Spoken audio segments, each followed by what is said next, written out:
Welcome to Zimbabwe. Welcome to Wedza. Welcome to Mashonaland East Province, part of rural Zimbabwe. And I'm here tracing back my roots. I lived in this area. I grew up here. I was born here. We used to herd cattle around these mountains and these rocks. And I remember I was about 9 years old, herding cows. We used to come and admire the rock paintings we find here. And the rock paintings, I hope the cameraman can zoom them to just picture that. We've got a giraffe, we've got buffaloes, we've got kudus, and we've got kudus on the rock paintings. So I can't get close to them because of bumblebees and something that will sting me there. And but I want to tell you what's more interesting here.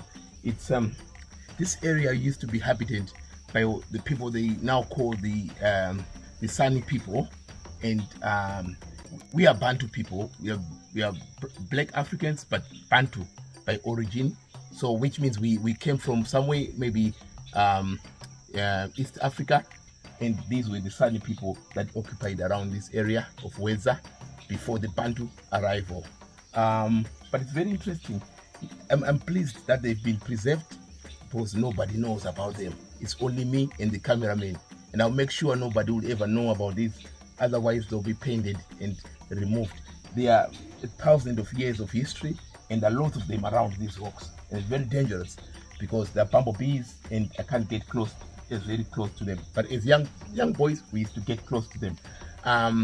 But it's very interesting that 1,000 years history is still intact.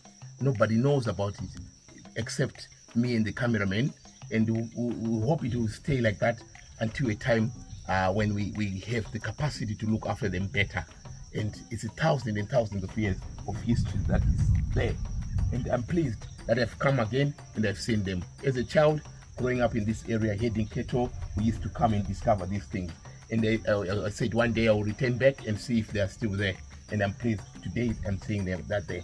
So the migration of the Bantu people, the black people that look like me, might have intermarried, or they must have been intermarriages, or they might have pushed the San people around this area.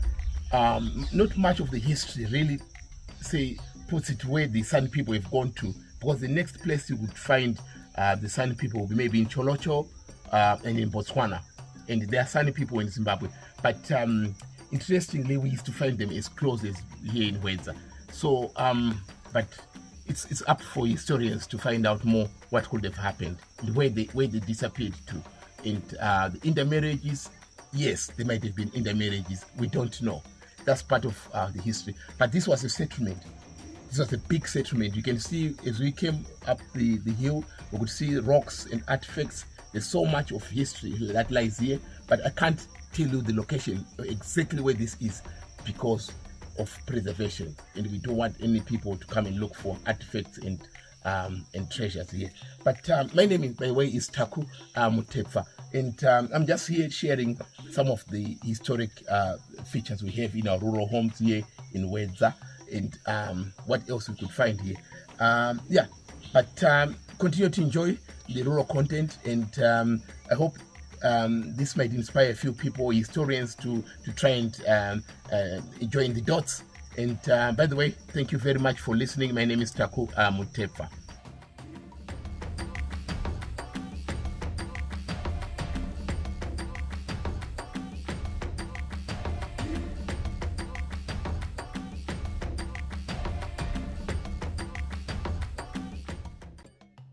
So you can see even the pottery you find here, it's very interesting because we don't know whether the San people might have used pottery, and it's good for historians. But I won't take any of these artifacts. I will leave them here until we have a capacity to look after our historical sites. And but you can, it's a treasure trove of history, and we got to learn to preserve it. We got to learn to make sure it's secure and nobody destroys it. But I won't share it, and I won't give you a GPS of where exactly I am. But it's important that we look after our our historic facts. And yeah, so this is a pottery. I could have pretty close. I don't know whether you can see. Anyone can describe. You can't. So anyone who can analyze that, who could be able to tell what kind of material they used. Were these San people, were they going to the age where they would use pottery? It's so for historians to do that, and it's everywhere. But it's important that we look after our history, and we become better people if we know our history. And I'm proud that I've seen it. And my name is Taku Mutefa, and yeah, and I don't like people destroying our historic facts, and we just leave it as it is. We put it down, and then we leave it there where it is. And it's only me and the cameraman who knows where I am. And that's it. My name is Taku, and I'm from Wedza, in Mashonaland East Province, part of Zimbabwe. Thank you.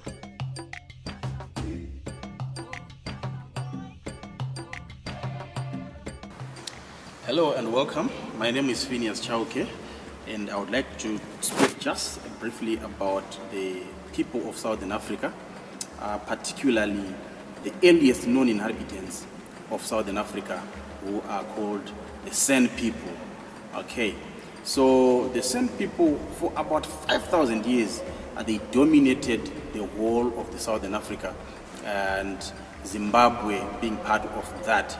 So if you go around the country of Zimbabwe, you will see evidence of settlements of the San people scattered across the whole country.